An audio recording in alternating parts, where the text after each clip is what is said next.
Now we are going to see the idli, the world healthiest food, idli.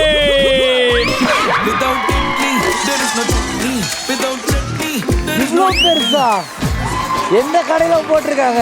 கோவில் இட்லி. என்னடா யானை தும்பிக்கை மாதிரி இருக்குது? நான் யானைக்கு போடுற சாப்பாடு அது. யானைக்கு போடுறது இல்லப்பா இது. பெரிய யானையில வச்சு செஞ்சுக்கிறாங்க. ஏய், நான் பிரேக்ஃபாஸ்ட்க்கு இந்த இட்லி தான் சாப்பிடுவேனே. எவ்வளவு நேரத்துல? சாப்பிடலாம் half an hour. இது காஞ்சிபுரம் இட்லின்னு ஃபேமஸான இட்லிப்பா. சூப்பரா இருக்கும். அதுல வந்து ஜீரகம் அதெல்லாம் போட்டு வச்சிருப்பாங்க. மிளகுலாம் போட்டு ஒரு மாதிரி ஆரோமலையா இருக்கும். டைம் ஸ்டார்ட்ஸ் நவ.